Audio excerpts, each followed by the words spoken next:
اللہ من الشیطان الرجیم بسم اللہ الرحمن الرحیم۔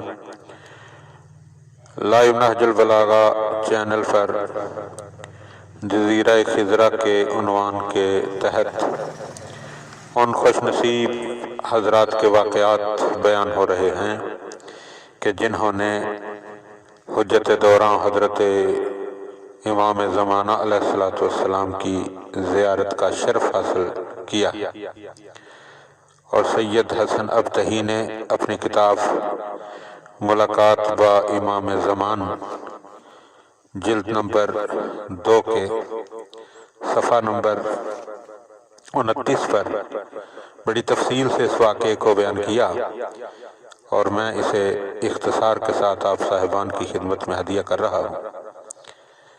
سید حسن ابتہی بیان کرتے ہیں، بہرحال اصل واقعہ اس طرح تھا کہ مرحوم کربلائی محمد کاظم نے مجھے بتایا کہ ماہ محرم کے ایام میں ہمارے دیہات میں جہاں ہم رہائش پذیر تھے، ایک واعظ تبلیغ کے لیے تشریف لائے۔ ہمارا دیہات بنام ساروق عراق شہر کے اطراف میں تھا۔ واعظ ہر رات منبر پر جا کر مجلس پڑھتے تھے۔ میں ان دنوں میں نوجوان تھا، احکام اسلام یاد کرنے کا بہت شوق تھا۔ میں واعظ کی مجلس میں باقاعدگی کے ساتھ جاتا تھا۔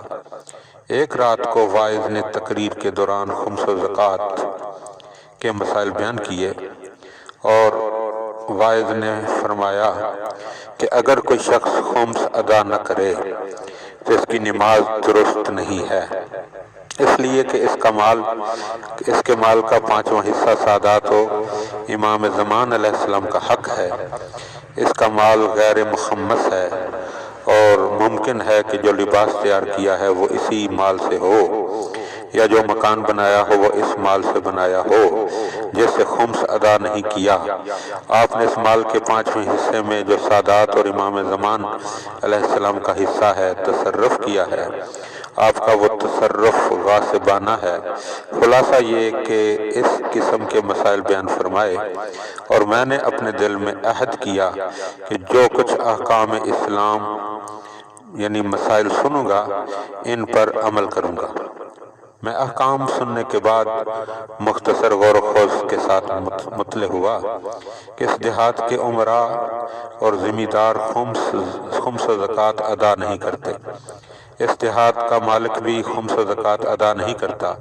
ابتدا میں اس دیہات کے مالک کو کہ میں نے یہ حقوق خمس و زکوٰۃ ادا کرنے کے لیے کہا، مگر اس نے کوئی پرواہ نہ کی۔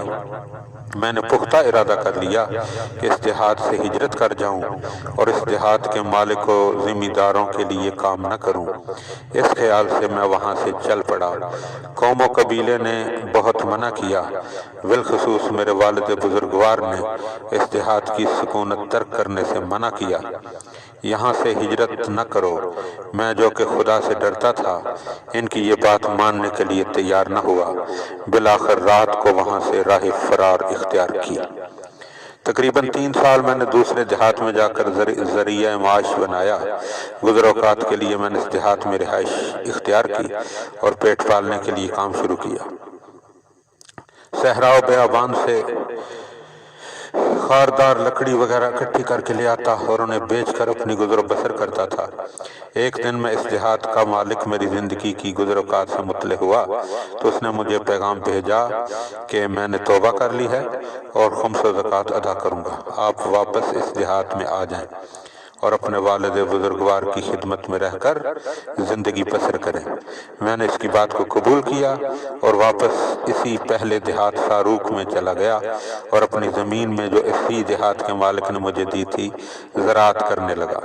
نصف دن کام کرتا تھا اور اپنی آمدنی میں سے نصف حصہ اس دیہات میں رہنے والے فقراء و مساکین میں تقسیم کرتا تھا، اور بہت سے فقراء و حاجت مندوں کی مدد کرتا تھا۔ اور میں اس بات کو بہت پسند کرتا تھا کہ غریبوں محتاجوں کی مدد کرتا رہوں، یہاں تک کہ گرمیوں کے دنوں میں ایک دن گندم صاف کرنے کے لیے زمین پر گیا، گندم کو اکٹھا کیا،